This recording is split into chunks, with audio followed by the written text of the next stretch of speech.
All right, so it looks like we've gotten a ton of requests to do a deep dive on food additives.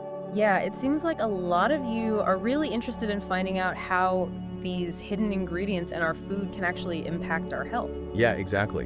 And we're right there with you. We've got a YouTube video and an article, both from Best Health Style. They seem to do a pretty good job of like presenting, both sides of the story. Yeah, which is exactly what we want. Yeah. Our mission today is to kind of like sift through all this information, separate the fact from the hype, All right. and give you guys the knowledge to make your own decisions about the food you eat. Yeah, we're not here to like demonize all processed foods. No, definitely not. But just give you the information so you can make informed decisions for Right. your own health. Okay, so before we jump into like the nitty-gritty of which additives are good, which additives are bad, let's just back up for a second, talk about what food additives actually are. All right, so basically you can think of them as like substances that are added to food to enhance it in some way. Like maybe it extends the shelf life or improves the flavor or the texture or even just like the appearance. Okay. And some of them are totally natural, Yeah. like spices or vinegar, Oh, yeah. but then others are synthetic, so they're actually created in a lab. Okay. And the Best Health Style website actually breaks it down into categories. oh, cool. Like preservatives, colorants, flavor enhancers, sweeteners. Yeah. There's even like a whole group of emulsifiers and thickeners Wow. that we don't really think about, Right. but they're in a lot of our food. Right, like keeping that salad dressing Yeah, looking all nice and emulsified. exactly. Okay, so it sounds like not all additives are created equal. Definitely not. And that's where like the whole regulatory landscape comes in. Okay. So in the US, we have the FDA, and then in Europe, there's a group called the ESA, the European Food Safety Authority. Got it. And they both play a really important role in determining which food additives are actually safe to use and in what amounts. So how do they figure that out? Well, it's actually a pretty rigorous process that involves, a lot of scientific research. So they'll do toxicological studies Okay. where they're basically looking at, the effects of a particular substance in like a lab setting. Okay. And they'll also look at dietary exposure, which is basically like estimating how much of a particular additive people are actually consuming Got it. on average through their diet. And they'll also take into account public comments. Oh, wow. So they'll gather input from consumers, industry experts, scientists Oh, that's to good. get a broader perspective. That's reassuring. Yeah. It's good to know that they're not just like, making these decisions in a vacuum. Yeah, definitely not. Okay, so let's get into the good stuff. Okay. Let's do a deep dive on some specific additives. Right. The YouTube video that we have really focused on artificial sweeteners, especially aspartame, Yeah. which is in pretty much everything. It is. It's like diet sodas, sugar-free gum, even some yogurts Wow. have it. Yeah. So it's super popular because it's basically like the sweetness without the calories, Right. right, which makes it very tempting. Yeah, especially for people watching their weight. Absolutely. Yeah.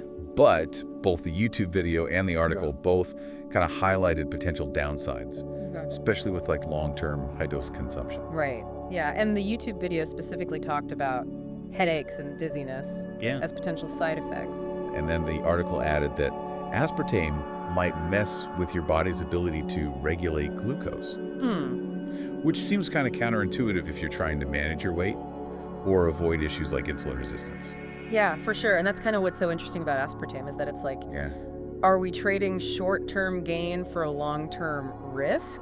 Right. Because, in the short term, it's like, oh, I can have the sweet taste without the calories. But then in the long term, maybe there are some consequences that we're not fully aware of yet. It really makes you think. Yeah. Okay, so let's move on to probably like one of the most controversial additives out there. Yeah. MSG. Remember all the talk about Chinese restaurant syndrome? Of course. Like the video really played up all the like anecdotal evidence of, Yeah. People saying that they get headaches or nausea or even like heart palpitations after eating food with MSG. Yeah. But what's interesting is that the scientific evidence to back that up is actually pretty limited. So you have all these people saying they experience these things. Right. But science isn't totally convinced Yeah. that MSG is the culprit. Exactly. Interesting. And what's even more interesting is that the FDA still maintains that MSG is safe to consume in moderation. But they also acknowledge that some people might be more sensitive to it than others. Yeah, and it's a perfect example of how like personal experience and like the official scientific consensus don't always line up perfectly, Right. right? Exactly. Which I think is what makes these deep dives so fascinating. Yeah. All right, let's move on to preservatives. Okay. So we all know that processed meat is a hot topic, and both of our sources zeroed in on sodium nitrates and nitrites Right. as the potential villains Lurking in our bacon. lurking in our bacon.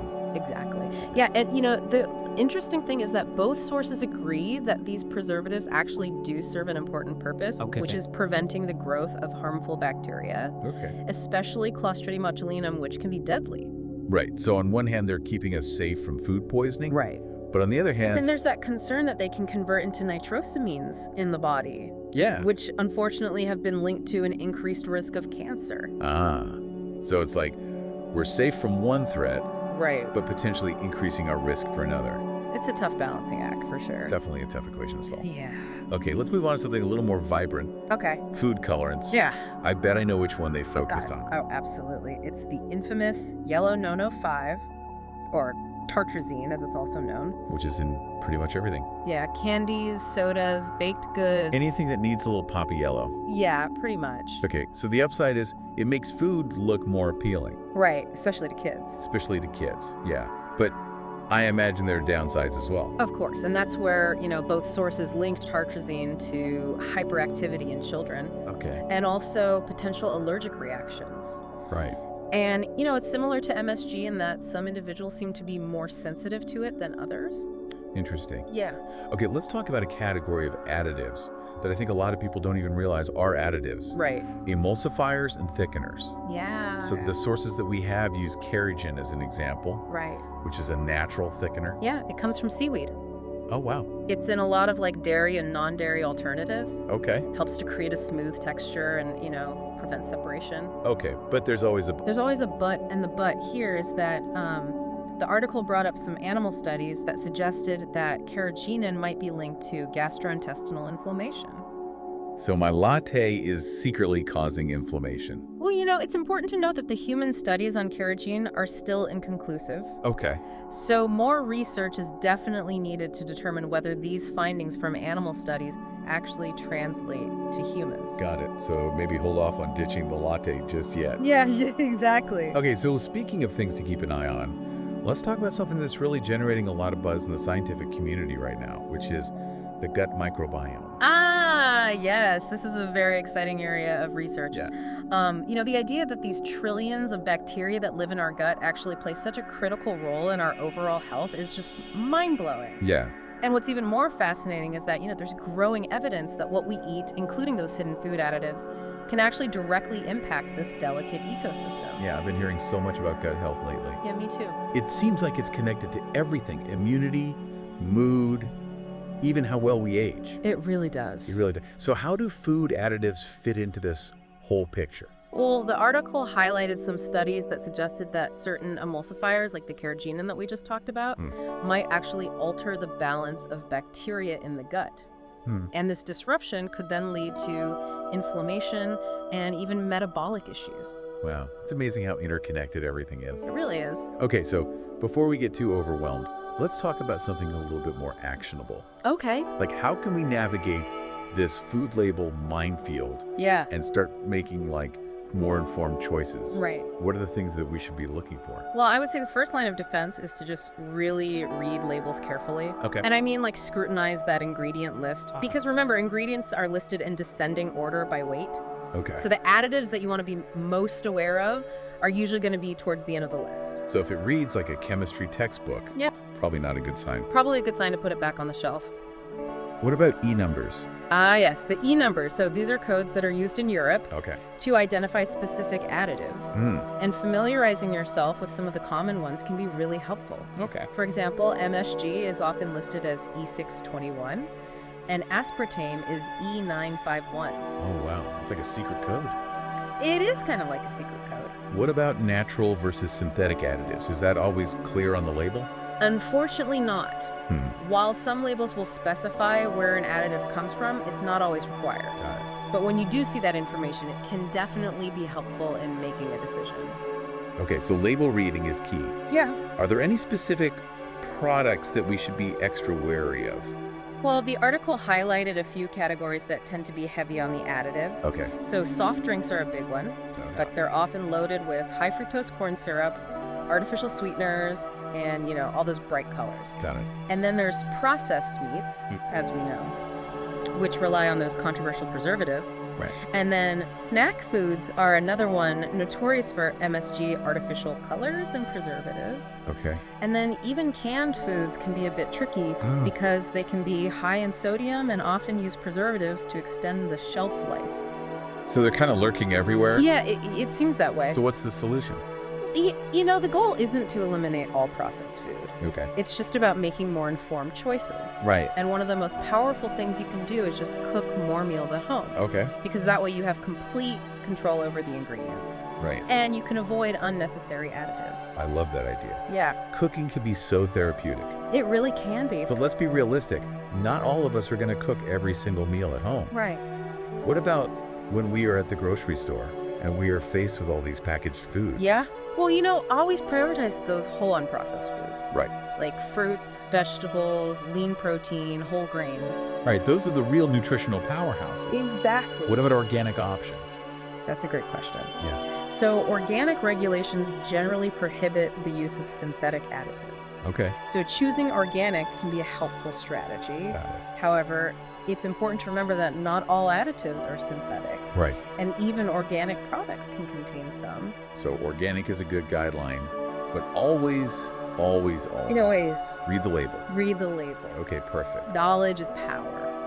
When it comes to food additives. Absolutely. Okay, we've covered a lot of ground in this first part of our deep dive on food additives. Oh, yeah. We've learned about the different types, the complex world of regulations, Right. and all those sneaky places where they might be hiding. Yeah. It's a jungle out there. But don't worry, there's more to come. Yeah. In the next part, we're going to delve deeper into the research Okay. and explore the potential health impacts of some specific additives. Yeah. And look at those cutting-edge studies that are really changing the way we think about food in our bodies. Yeah, I'm excited for that. Me too. Sure. So stay tuned. Stay tuned.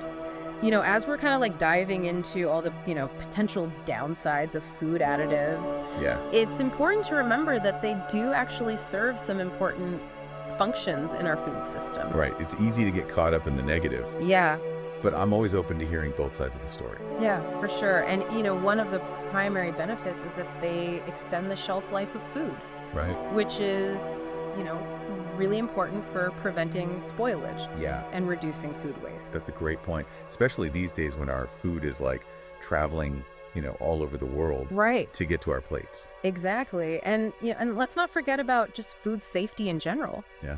Additives like preservatives and antioxidants can inhibit the growth of, harmful bacteria and microorganisms that can cause foodborne illnesses. Right. So those nitrates and nitrites that we talked about earlier, Yeah. while they're potentially linked to cancer, they're also helping to prevent botulism, Right. which, as you said, can be deadly. Exactly. So it's a classic risk-benefit analysis. Yeah, for sure. And we can't forget about the role that additives play in just improving the sensory experience of food. Right. All those vibrant colors, Yeah. enticing flavors. Yeah, make food look more appealing. Okay, I'll admit, I'm a sucker for a brightly colored candy Oh, yeah, me too. or a perfectly golden brown loaf of bread. Of course, who isn't? Right. And let's not forget about the people who rely on additives for dietary reasons, Right. like, for example, sugar substitutes. Yeah. Allow individuals with diabetes to, enjoy those sweet treats Yeah. without the blood sugar spike. That's true. And things like gluten-free bread wouldn't be possible without, additives that help to mimic the texture and the taste of traditional wheat bread. Yeah, that's a good point. So, while it's super important to be aware of the potential downsides of some additives, it's equally important to acknowledge the benefits that they provide. Right. It's about finding that balance. Yeah, totally. Okay, so that actually brings us back to our best health style sources. Right. And they had a lot of great tips for making healthier choices. They did. They emphasize cooking at home, which gives you ultimate control over your ingredients. Yeah. But they also had some great strategies for navigating those packaged foods that we all encounter. Right. And one of the tips that really resonated with me was just, focusing on those whole unprocessed foods as much as possible. Yeah. Those fruits, vegetables, nuts, seeds, lean protein. They got the real building blocks. Exactly. Those are the true building blocks of a healthy diet. Right. And they're naturally rich in nutrients and far less likely to contain a laundry list of additives. Absolutely. Those are the foods our bodies are designed to thrive on. For sure. But let's be realistic. Okay. Most of us aren't going to completely avoid packaged foods. Right. So what are some things we should keep in mind when we are shopping for those items? Yeah, well, both sources really emphasize the importance of becoming a savvy label reader. Okay. And I'm not just talking about, like, glancing at the calorie count. Yeah. I'm talking about really taking the time to scrutinize that ingredient list. Playing food detective. Exactly. I love that. And, one of the first red flags to look for is just, a really long list of ingredients, especially if many of them are unpronounceable Right. or sound like they belong in a science lab rather than your kitchen. I totally agree. Yeah. I always get a little bit suspicious when I see ingredient that I can't even pronounce. Yeah, me too. And what about those E numbers that we talked about earlier? Right. So while it's kind of overwhelming to try and memorize all the E numbers, Yeah. familiarizing yourself with a few common ones can be really helpful. Okay. Like, for instance, MSG often hides behind the code E621, and aspartame is E951. So if you see those on the label, you know exactly what you're dealing with. It's like tracking a secret code. It really is. Okay, speaking of decoding, what about colorants? So colorants are often listed by their specific names, like, yellow number 5 or tartrazine. Right. But sometimes you'll see them listed more generically as artificial colors. Okay. Either way, it's smart to just pay attention to, how many colorants are added and whether they're truly necessary. Got it. And you don't have to be perfect. Yeah. Every little bit counts. Right. Even like small changes like swapping out a processed snack for a piece of fruit or opting for a salad dressing Yeah. with a shorter, more recognizable ingredient list Right. can make a difference over time. I love that approach. Yeah. It's not about deprivation or Right. guilt. Yeah. It's about progress Exactly. and making choices that feel good for your body. Exactly. Okay, so I think it's time to kind of zoom out a little bit and talk about the regulatory landscape surrounding food additives. Right. We touched on this briefly earlier, but I'd love to delve a little deeper into how the FDA and EFSA Yeah. actually determine which additives are safe and in what amounts. Right. So it's a fascinating process, really. They use a multifaceted approach that involves, a lot of science. And it starts with those toxicological studies that we discussed earlier. Right, those studies that examine the effects of a substance on animals and sometimes humans in a controlled setting. Right, exactly. And then they'll also look at dietary exposure, Right. which involves estimating how much of a specific additive the average person would consume based on, typical eating patterns. Right. And this helps them determine if, the levels that are used in food are likely to pose a risk. It's all about context. It is all about context. Right. They're trying to make sure that even if an additive has some potential for harm, the amount that we're actually exposed to through our diet is Right. low enough to be considered safe. Yeah. And importantly, they'll also take public comments into account. Oh, that's good. So they'll gather input from consumers, industry experts, scientists to get, a well-rounded perspective. It's reassuring to know Yeah. that it's not just, a bunch of scientists in the lab making these decisions. Right. They're also considering feedback from the people who will be eating these foods. Exactly. It's a collaborative process aimed at balancing scientific evidence with public concerns. Right. And I think this highlights the importance of staying informed and engaged in the conversation about food additives. Yeah, We as consumers, we have a voice, absolutely. and it's important to use it. But let's be real, there's always going to be some level of debate and skepticism when it comes to the regulatory process. Of course. Right. There have been instances where industry-funded research has been used to support the safety of certain additives, which raises valid concerns about bias. Right. And then there's the issue of transparency. Yeah. How open are these regulatory bodies about their methods and their findings? Right. These are questions that deserve our attention. It's definitely a topic that requires critical thinking and careful evaluation of the information that's being presented. Yeah. So while the FDA and EFC play a crucial role in ensuring food safety, it's also important to remember that they're not infallible. You're right. There are limitations to the regulatory process, and it's always evolving. Exactly. And that actually brings us to another important point, which is the challenges and limitations of research on food additives. Okay.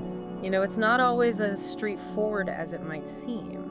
I imagine there are a lot of complexities involved. Oh, there are, definitely. What are some of the biggest hurdles that researchers face Yeah. when trying to study the effects of food additives? Well, one of the biggest challenges is that it's often difficult to isolate the effects of a single additive. Okay. In the real world, we're consuming this complex mixture of substances in our diet. Right. And it can be really tricky to tease apart which one is responsible for a particular health outcome. Yeah, it's not as simple as saying this additive causes this effect. Yeah, There's so much nuance involved. so much nuance. And then, of course, there's the reliance on animal models and research. Right.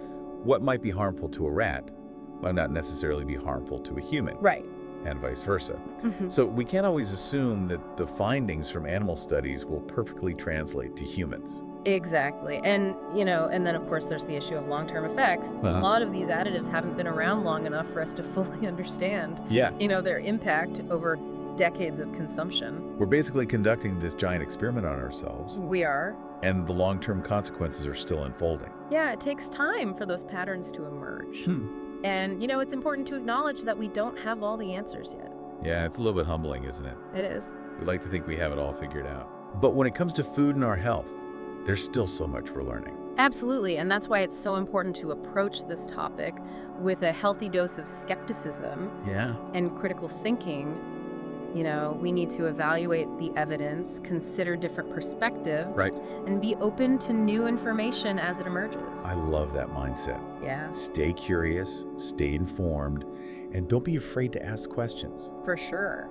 So while we can't eliminate all uncertainty when it comes to food additives, we can empower ourselves with knowledge Right. and make choices that feel aligned with our own values and priorities. Exactly. And, and it's an ongoing conversation. Yeah. New research is constantly emerging. Right. And our understanding of this complex interplay between food additives and health is constantly evolving. That's what makes it so fascinating Yeah. and important. For sure. All right, so we're here to explore, learn, and empower ourselves to make informed choices. That's right. But hold on to your hats, Yeah. because we're not done yet.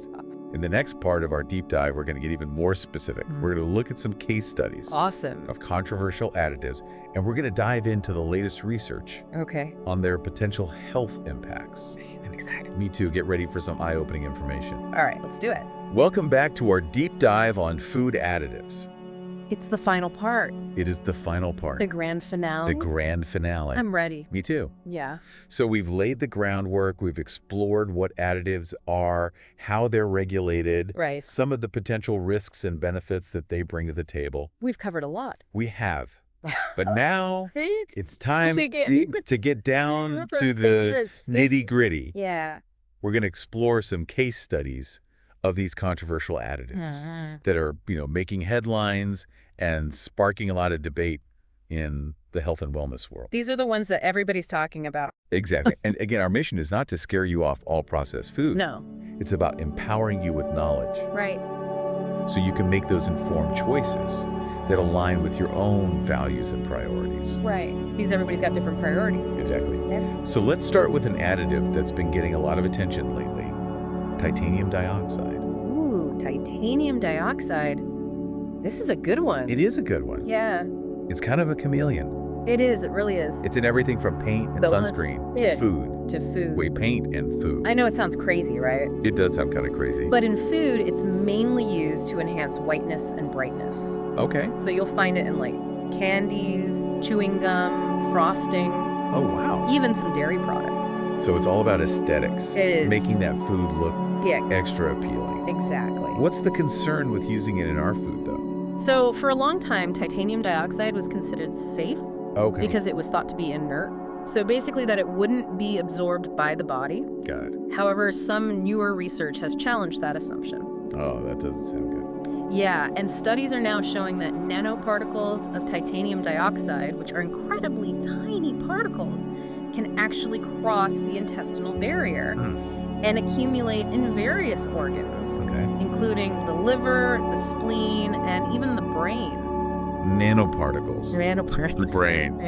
That sounds a little scary. Yeah, it definitely raises some red flags. What's nanoparticles? So basically, you can think of them as like the ninjas of the particle world. Okay. They're so tiny that they can basically slip past the body's usual defense mechanisms and get into places that larger particles wouldn't be able to penetrate. Right. And while more research is needed to fully understand the long-term implications, Right. some studies have linked these titanium dioxide nanoparticles to inflammation, Okay. oxidative stress, and even DNA damage. So maybe that bright white candy isn't worth the risk. Okay. What's the official word on titanium dioxide from like the regulatory agencies? So this is where it gets interesting. In 2021, the EFSA, European Food Safety Authority. yes, concluded that titanium dioxide could no longer be considered safe as a food additive Wow. due to concerns about genotoxicity. Genotoxicity, what does that mean? So genotoxicity basically refers to the ability of a substance to damage DNA, which is essentially, the blueprint of our cells. Right. And when DNA gets damaged, it can increase the risk of mutations that can lead to cancer. So Europe has essentially banned titanium dioxide They had, from food. yes. What's the situation in the U.S.? So the FDA is currently reviewing the safety of titanium dioxide, Okay. but as of right now, they still allow its use in food. It's so interesting how different regions of the world I know. have such different standards. Yeah, it can be really confusing for consumers. It can be very confusing for consumers. Okay, let's move on to another additive that's been stirring up some controversy, brominated vegetable oil, Oh, yes, BVO. or BVO for short. What can you tell us about this one? So BVO is a synthetic compound that's used as an emulsifier in certain citrus-flavored beverages, Got like sodas and sports drinks. Got it. And its job is to basically prevent the citrus oils from separating and clouding the beverage. So it's another example of an additive that's primarily used for aesthetics, Exactly. keeping things looking nice and clear. Right. But here's where things get tricky.